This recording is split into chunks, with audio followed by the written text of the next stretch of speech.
You don't understand. We don't hurt women down south. Oh, please stop! Stop! You all right?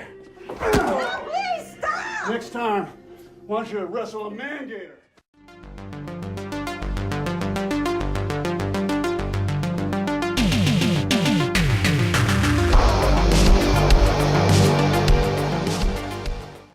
We are talking about the movie Between Worlds. This one is written and directed by Maria Pulera. This one stars Nicolas Cage. So Nicolas Cage has garnered a lot of kind of credibility and kind of geek cred since the movie Mandy came out, which was it's a cult favourite, and it's endeared him a lot to the kind of the horror community. So how does he follow up? Well, with this movie Between Worlds. Now, this is not a horror movie, despite being kind of marketed as such with some of the kind of the poster art and kind of marketing material. It's not a horror in the slightest. It's more of a supernatural drama, and even and relatively light kind of supernatural.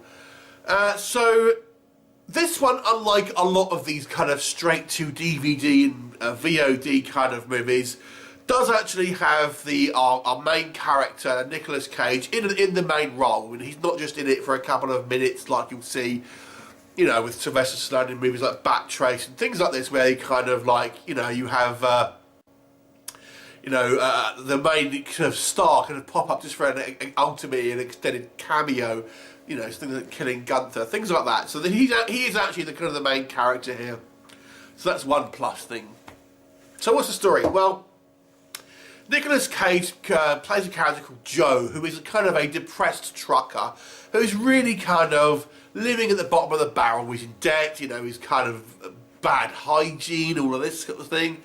And one day he just happens to stop at this kind of like this gas stop, or garage as we call it in the UK, where he kind of hears some kind of commotion going on in the toilet kind of next door.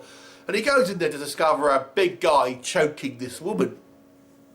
So, you know, being the southern gent that he is, he kind of beats up this guy, and what he does is he thinks he's saving this woman, but it turns out this woman is actually some type of, has a kind of spiritual power where she can kind of leave her body, and she can only do it when she's kind of on the brink of death, so she's getting kind of choked out on purpose by this guy, so she can leave her body to check on her daughter, who is some ways away, and has been in an accident, in a kind of some sort of motorcycle accident. So she kind of explains this to Nicolas Cage, and he ultimately kind of takes her to the hospital, you know, where the daughter is, and he has lost his wife and kids, so he is no stranger to tragedy. But as it transpires, because as explained later on in the film by some rando character, because this guy, Nicolas Cage's character, has lost someone in a kind of a violent fashion, their spirit's still hanging around, and ultimately the spirit of his dead wife goes into the body of this kind of young sort of teenage daughter. And ultimately Nicolas Cage initially strikes up a kind of romance with the mum, and then ultimately when it's discovered that his wife now is inhabiting the body of this teenager, he ultimately kind of is with her.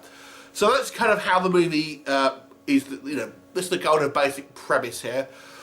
Before I go any further, I do apologise if I seem a little bit kind of stuffed up, because that is because I am stuffed up with a cold, so apologies if I seem a bit nasally.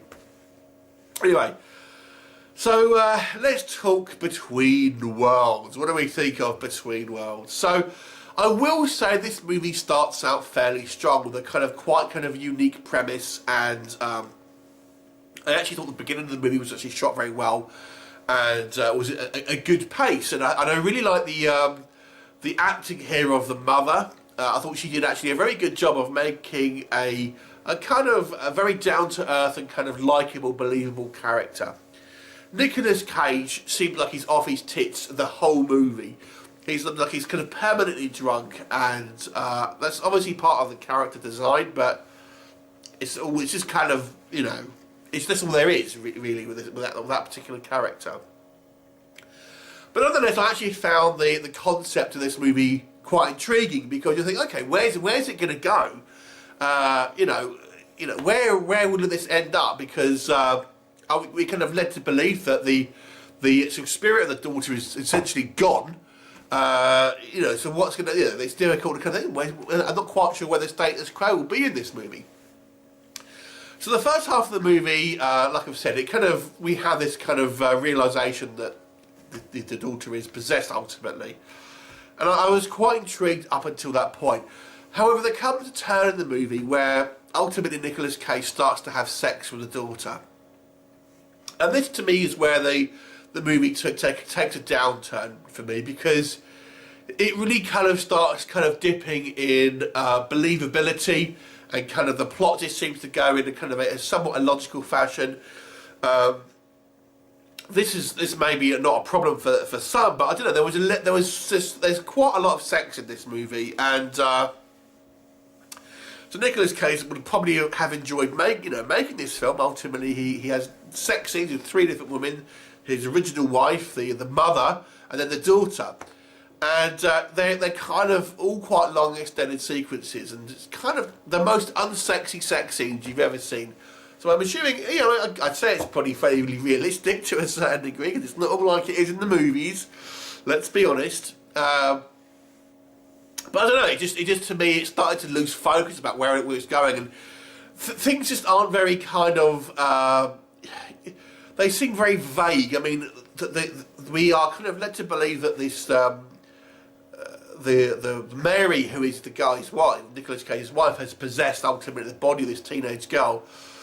But it almost seems like there's kind of like a phased possession almost, so it doesn't happen sort of straight away, but it's never really kind of explained about how that works. There's this random person at the hospital who seems to know what's going on for no particular reason. And then we get to the end, which is one of the worst endings, I've got to say. The actual climax, how this movie, you know, it just says, so I quite like the beginning of the film, so that's a good start. Then we get to the point where Cage starts having sex with a teenage girl, and it starts to kind of go down, and then we get to the kind of the last 15 minutes, and it drops off a cliff. The ending of this movie was really kind of poor, I will say. I mean, I'm not going to spoil it, but I thought how it was played out, things just seemed to happen that were contrary to kind of what was said earlier on in the movie.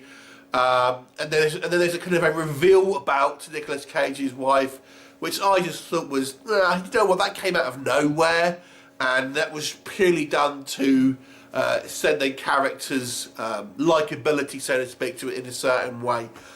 And yeah, it's just, you know, it just kind of, that was a bit cheap, if you ask me. I didn't like the ending at all, to be honest with you. And what happens to Cage is ridiculous. So yeah, it started out pretty strong. It's not horror. There's not really any horror in this. It's a supernatural drama, but ultimately it was a disappointing film overall. But with a strong start, and I did like the actor who plays the kind of the female sort of psychic woman. But again, what happens to her? It doesn't. I don't know. It didn't ring true to me. So I'll give this one a 4 out of 10, a slightly below average mark for me. There is a little bit to kind of enjoy here. Like I said, the beginning of the movie is fairly strong, but you know, it's just a little weak overall, to be honest. 4 out of 10, have you seen it? What did you think of it? Leave me a comment and I'll look forward to seeing you next time. Bye for now.